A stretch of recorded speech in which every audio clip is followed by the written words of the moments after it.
clean, fresh sound.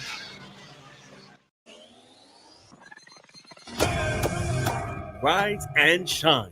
Let's get ready to take on the day. Activated Mornings on WEFM 99.9 is on now.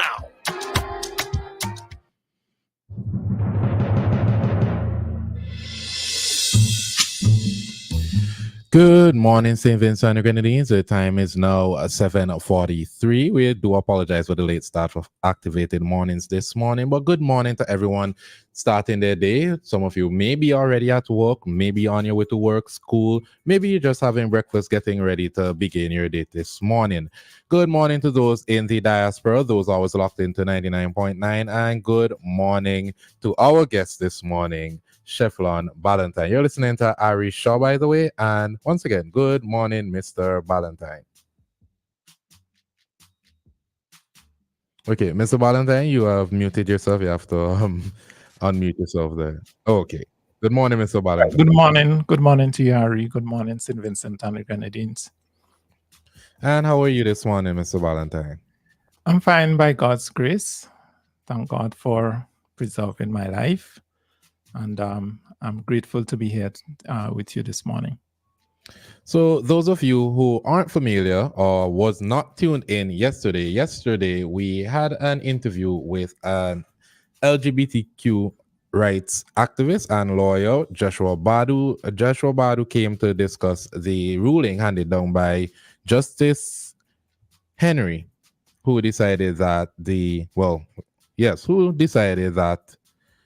the argument brought by two Vincentians living abroad to, I should say, adjust the LGBTQ, let me not say the LGBTQ laws, but the buggery laws here in St. Vincent and the Grenadines, as they claim it is anti-LGBT and it is also harmful to them. So we saw yesterday that you, Mr. Ballantyne, and your wife were quite engaged in the conversation because you hold opposing views. Do you care to expand on those views? Yes, Ari. Well, quite a lot of things were said yesterday, which I consider to be quite deceptive, in some cases quite extreme. It was clearly an attempt to push back against what the judge ruled. We haven't gotten the written judgment as yet. So there's quite a bit of things that cannot be said concerning the judgment. All right. We're still waiting for that because that written judgment will give us the reasoning of the judge in dismissing those two cases.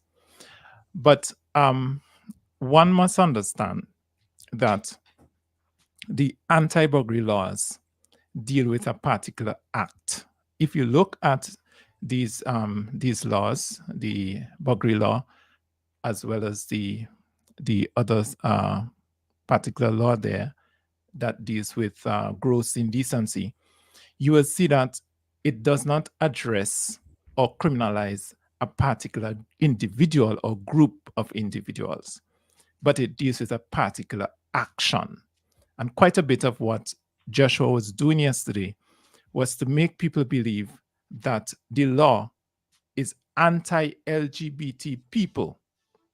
And so his repetition that LGBTQ plus people exist and all of that is a total distraction from what the judge ruled upon. The judge ruled upon the buggery laws in St. Vincent, which criminalize a particular act.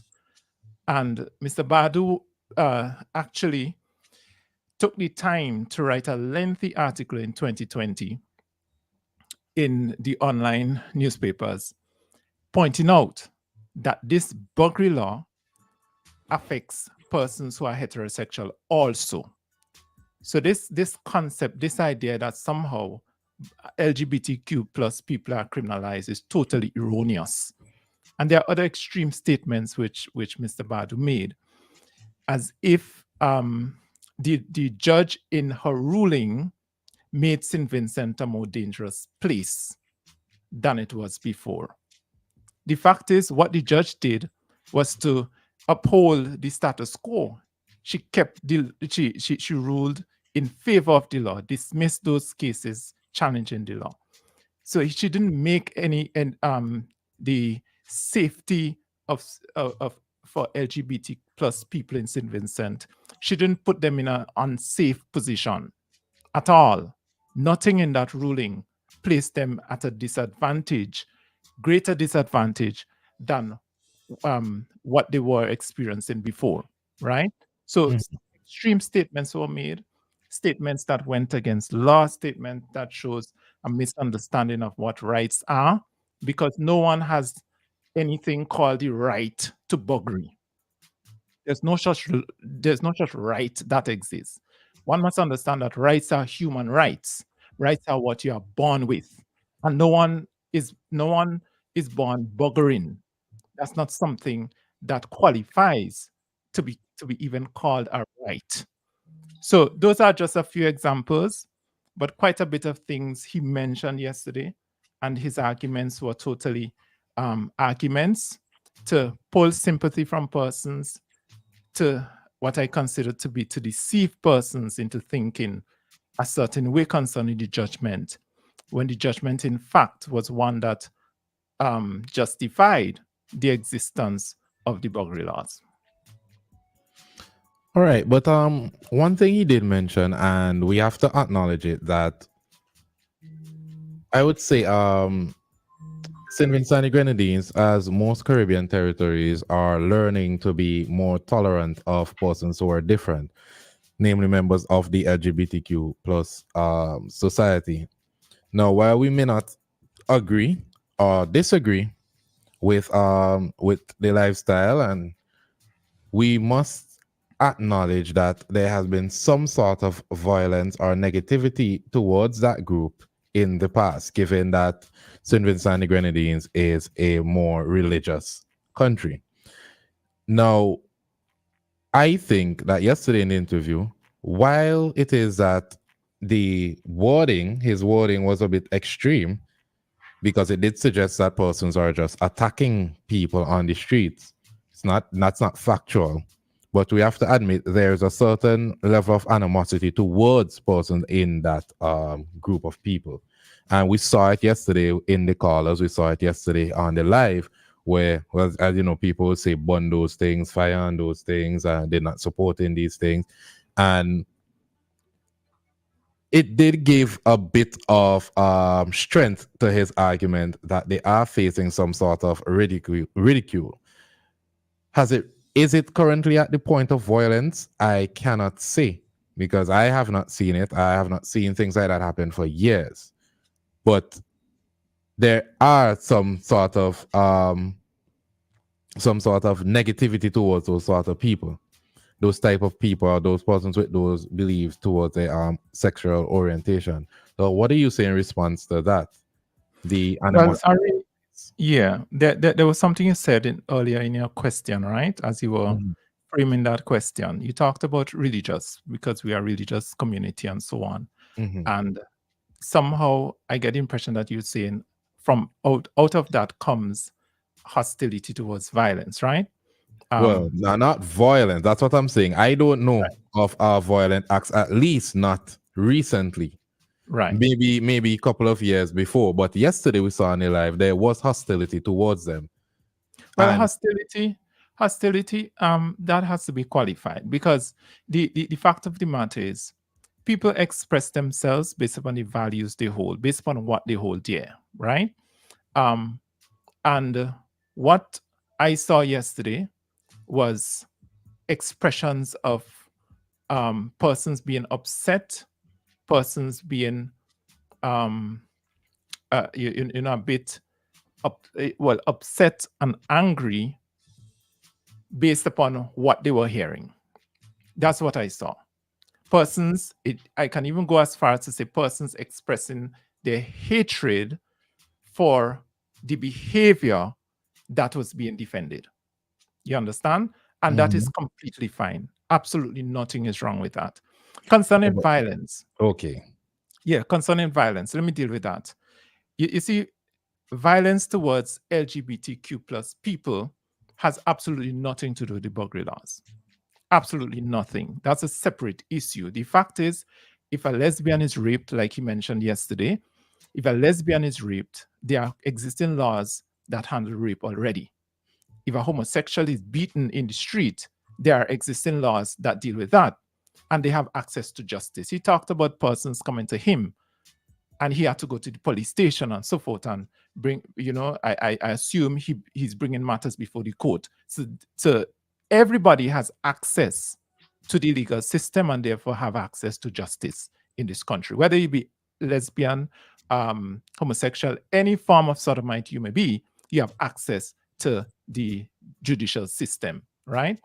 The Buggery law is a separate thing. In relation to violence committed against the lesbian, which he mentioned, he didn't go into any detail. The question is, was she raped because she was a lesbian?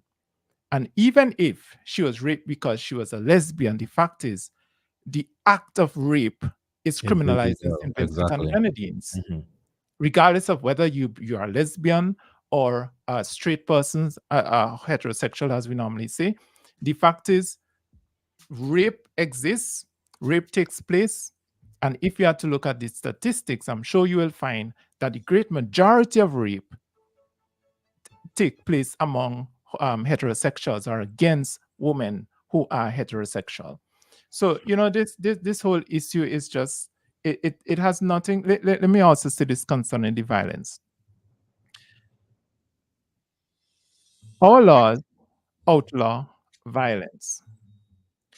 When a person goes to the police station because some violent act is committed against him, even if somebody says, look, you are homosexual, let me beat you, and the police decides they're not going to pay much attention to that individual because they're gay, that's not an issue that has anything to do with the anti-buggery laws. That has to do with a police officer not doing their job, which they have sworn to do, and therefore he or she should be disciplined. There needs to be education as to how you protect and serve all citizens, because every single person have equal rights and freedoms. So that's a matter of education on the part of the police department and so on. That has nothing to do with the buggery laws. So one would argue, right, that buggery is anal sexual intercourse, and he did make this argument yesterday that it is criminalized, and that is basically the premise of sexual interactions between homosexuals. If it is criminalized, do you believe that what he said is true, wherein he says persons are emboldened because of the law to then act in a certain way towards homosexuals? Because in that case, if you make a report and the police decide, okay, they're not going to get involved because you yourself are committing a crime, which is buggery, do you think that that argument holds some weight, any type of weight? Well,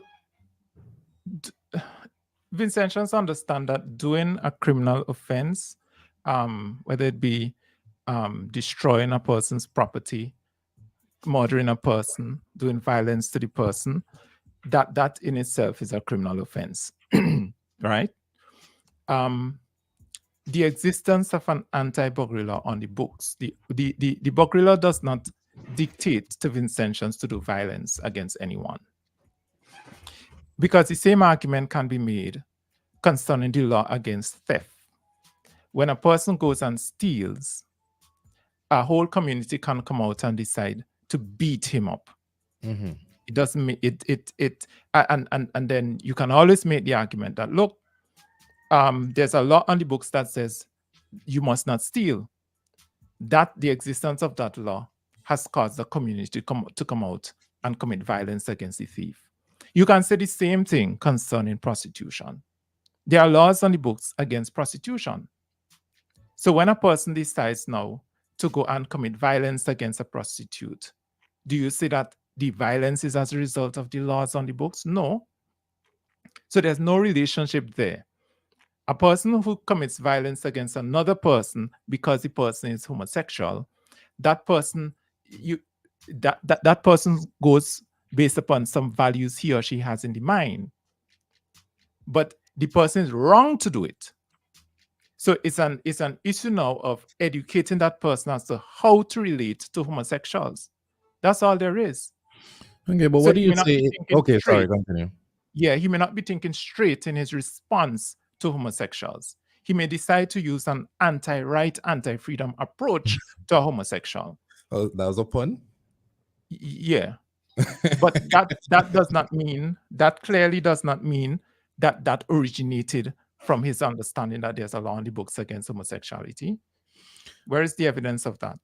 Well, what are your thoughts on what he said regarding the laws that currently by law you cannot rape a man? The law in relation to what? Repeat that, sorry. You were saying that by law that a man could not be raped. The laws, well, that is something, right? Yeah. So do you believe that there are any adjustments that should be made to the law at all? Adjustments can be made to the laws, right? But remember that the issue is the anti-burglary laws, right? And not just as public indecency as well. Public indecency, yes, right. So that is an issue that can be made. The Badu in 2020, in his article that was written in Asbot News Network, clearly stated that this law, the burglary law, is it the burglary? Yeah, the burglary law includes in it consent, right? So clearly somebody who is buggered without their consent, that is criminalized. Now, if you want to call it rape, the fact is nobody should be penetrated without consent. So if there are adjustments to be made to the law to make sure that that behavior is criminalized, then let it be done and let it be explicit. But still, that doesn't have anything to do with the Gross Indecency Sexual Offences Act or the burglary law.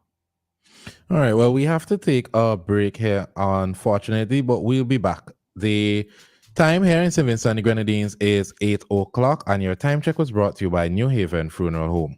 Death is a fact of life. Even though death is a fact of life, that doesn't make it any easier. When dealing with the loss of a loved one, you may try to be strong, but it's really hard sometimes. But that's just when the experience of the staff at New Haven Funeral Home can demonstrate their compassion and help to guide your family through the difficult time.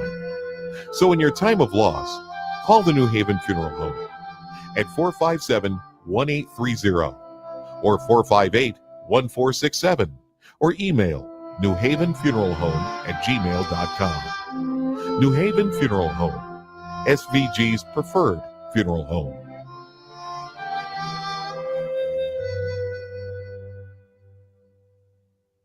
Save up to 30% store-wide. Now that's unbeatable value you will love. Find it only at Quartz. We've got the best range in appliances, electronics, furniture, and so much more. With the best quality and the best prices. Now that's a match you'll love. Get it today with no cash and pay over time. Only at Quartz. Bringing value home. Special conditions apply. Offer ends February 24, 2024. That could have been you. An accident that could have been avoided because your tires had almost no grip on the road. Safety is a factor that should never be overlooked when it comes to your car or whatever you drive. SVG Tire Sales and Services in Falls Avenue and in Arnisvale carries a wide selection of quality new tires to fit any car, truck, minibus, or SUV, so you can experience a comfortable and safe commute every time. We are agents for the world's most reliable brands on and off the road, including Kenda Tires, the king of the mountain, Cooper Tires, king of the road and track, Osto, the king of the outback, and High Fly, the king of the Asian highway. We also carry new tires for light or heavy-duty trucks from MRF, High Fly, and Linglong. A reliable set of new tires keep you, your passengers, and your payload always in the safe lane. So when you need quality tires with reliability at 100%, choose SVG Tire Sales and Services in Kingstown, 457-1467, or in Arnisvale, 456-6444. SVG Tire Sales and Services. Performance and reliability proven when the rubber meets the road. WEFM, the clean, fresh sound.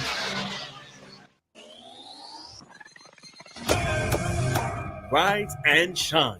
Let's get ready to take on the day. Activated Mornings on WEFM 99.9 is on now.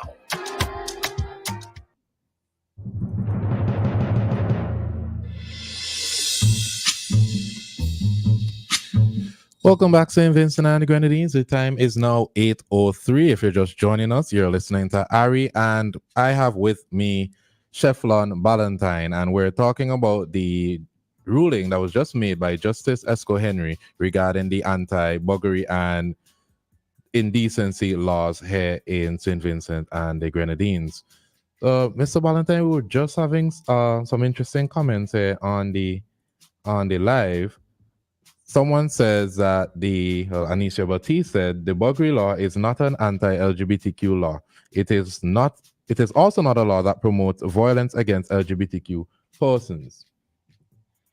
And Richard Brown said while buggers is criminalized, the state does not concern itself with what a person does in the privacy of their home. Anisha also said Joshua himself conveniently argued that buggery is done by others who are not LGBTQ, but also he does not say it promotes violence against, let's say, a woman and a man who practice buggery, does he?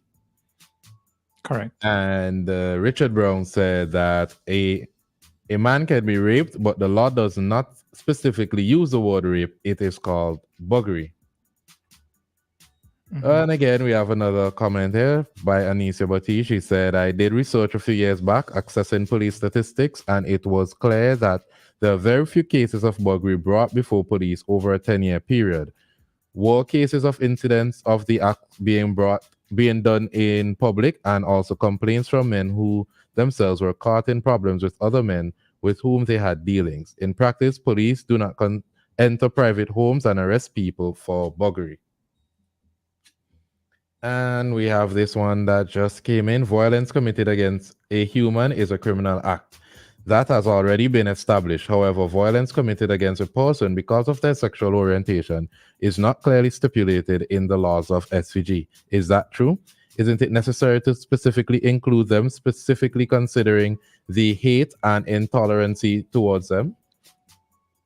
What do you say in response? All right, let me just respond to that because that is something that we have warned against, this whole idea of hate.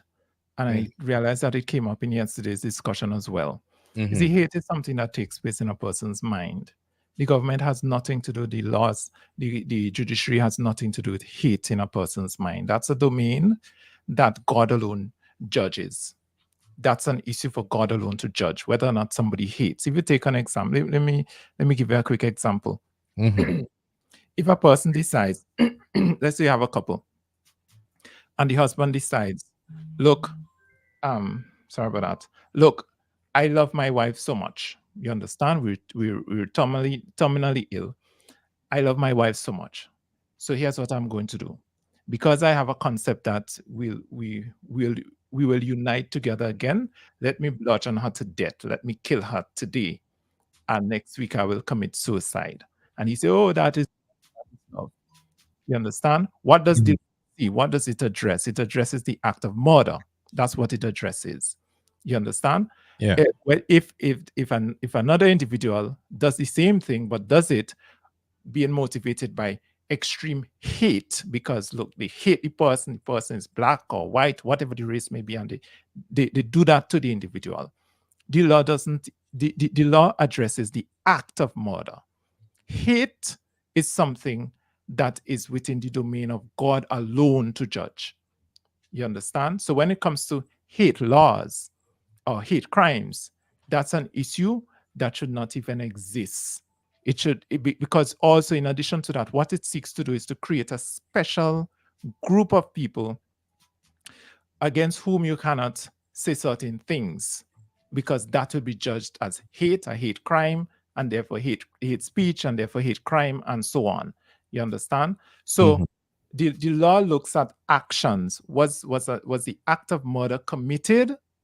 Since it was committed, then that is all that is important. You don't go and add a penalty because you realize that the person who commit the act, the person generally don't like black people, for instance.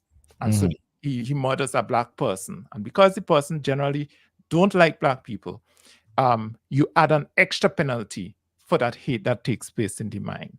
That is something you can't judge, right? So that whole issue of hate crimes is another example of what removing the anti-burglary laws eventually lead to.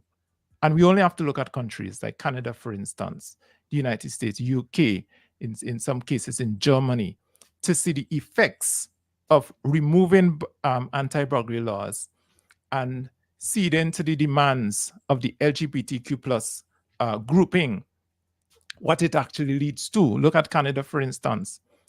In Alberta, the premier decided, look, children under a certain age should not be allowed to go and mutilate themselves. That's a life-changing decision that a person cannot reverse. And therefore, that should only be done by adults if they choose to do so.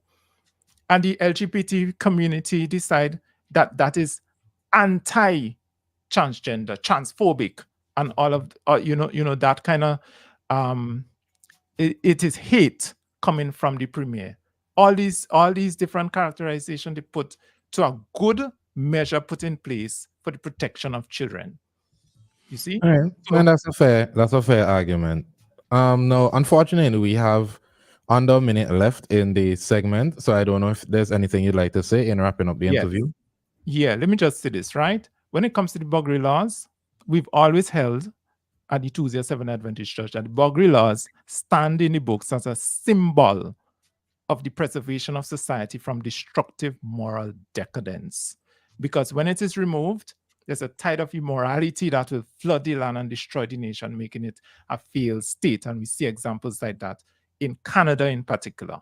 So we say, keep the burglary laws, let them remain there, put protections in place so that persons can continue to speak, express themselves, have the liberty of conscience protected, so that I can say, look, Joshua, what you are doing is wrong. You need to be converted through the indwelling of Jesus Christ. Repent of your sin, repent of that wrong, turn away from it, and accept the truth of Jesus Christ to be changed. You can change. The Bible says that in Corinthians, because Paul addressed the church in Corinth and said to them clearly, some of you were like that, abusers of yourselves with mankind. You were like that, but you are washed, but you are cleansed, but you are justified. So every single homosexual who listening to my voice today, understand, look, the original anti-burglary law was given by God himself. And that is why in our society, we have these values against burglary. Secondly, you can change. You are not born that way. You only have to submit your heart with humility to the truth of Jesus Christ, and he will change you. Right?